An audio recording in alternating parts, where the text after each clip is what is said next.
That was awesome. As soon as I let go of getting in the chair, I just freaking raised my hand and you go, you. It was perfect. You mean when you stopped thinking about not being in the chair? Right. And I was like missing the whole workshop because I was like, I need to ask this question. I need to be in the chair. I need to be in the chair. And then finally I sat down at the break and I just said, the message I'm getting is let it go. And then, and then I raised my hand and here I am. That's so good. We really like it when thoughts turn to things and you notice it. Yeah, that's so good. What I want to ask about is co-creation and what you had mentioned earlier about assertion. So I own a real estate office, and a component of it is recruiting agents to come and work in my office. And what I want to know is if an agent comes or not, is it 100% of the time a reflection of where I am vibrationally? You and them, in other words, because you are each broadcasting and you are each receiving. So when you come together, it's always mutual. Right. It's always mutual. It has to be. Right. It has to be. So I can meet with an agent and it's like a house on fire. Like there's a connection and there's a lot of excitement and I can feel it's real. And my belief in my ability to support them or love them in that moment or wherever it is, we're both going. Like I can feel a real connection. And sometimes they'll leave, and there won't be an agreement. Or even sometimes there is a verbal agreement that they will come to work in my office. And then they'll leave, and is it my vibration that wanes? Is that when the doubt creeps in, and once they're gone, I'm not physically with them, I lose that connection? Well, rather than trying to figure out what went wrong, in a sense, instead, if you can say things are always working out for me, and if you can say things such as, whenever anyone comes, they come in response to our mutual vibration. And whenever anyone goes, they leave in response to our mutual vibration. Law of attraction is really a powerful thing in all of that.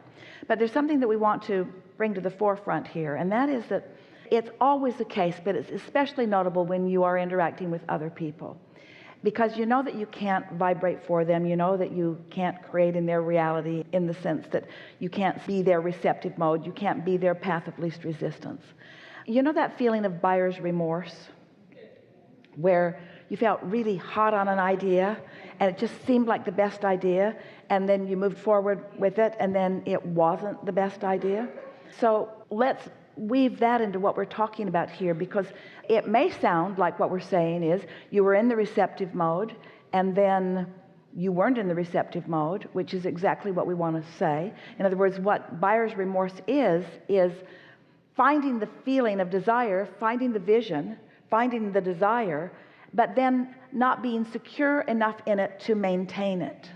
So sometimes what happens is someone will come to you because you are for a moment there, or more there in a stronger way. It's amped up in a stronger way for you and for them. And so you meet, but maybe neither one of you are really stable there. And so the relationship doesn't continue. That house of fire sort of indicates that it was a strong blast, even an unusual blast. And that's what we most want to call your attention to, because we want you to realize that once you're in the receptive mode, that the way it feels is like the next logical step. It doesn't feel like chaos, and it doesn't feel like something big, and it doesn't feel astonishing. It just feels like the next logical, wonderful progression of a thought. So we wouldn't spend too much time trying to figure out what part anyone else is playing in our co-creations, because law of attraction is already figuring that out. We would be spending all of our time trying to figure out what we are projecting, what we are practicing as a point of vibration, and then we would pay attention to what's coming back in response to that. Yeah, I got that. And we would always say, no matter how it looks, let's say someone that you really wanted to come and join you came, you were both really excited about the idea, and then it fizzled, not because of you doing anything to cause it to not happen, but because they just didn't follow through. The thing that we would say to ourselves is, I really don't know all of the details of this, but I do know that things are always working out for me. I don't know all the details of this, but I do know that things are always working out for me. And sometimes it was just a value for you to have that interaction with that person for that brief time, for you to shore up your focus about something. Sometimes you interact with a person just to carve out a stronger question. You're on your way to lots of new decisions all the time, you see.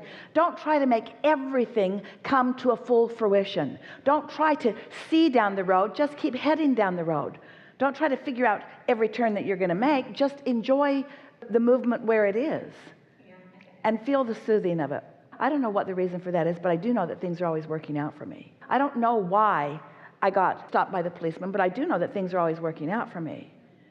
I don't know all of the components of that, but I do know that things are always working out for me. And then as you acknowledge that things are always looking out for you, then you're able to identify the questions that life is causing you to ask that the universe is bringing the answers to. There are no answers without questions, and there are no solutions without problems. There is no motion forward without an awareness that you'd like to be someplace other than where you are. It's all part of the continuum of this wonderful unfolding of life experience.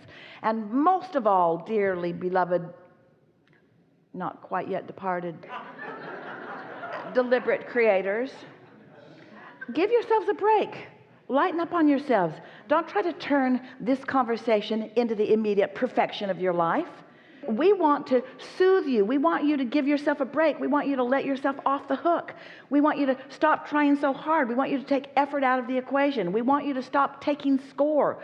We want you to stop taking manifestational score and start taking emotional score. How happy am I right now, and what could I do or think that would make me happier? And then watch what plays out from that. That's so good. Yeah. That's so good. Enough?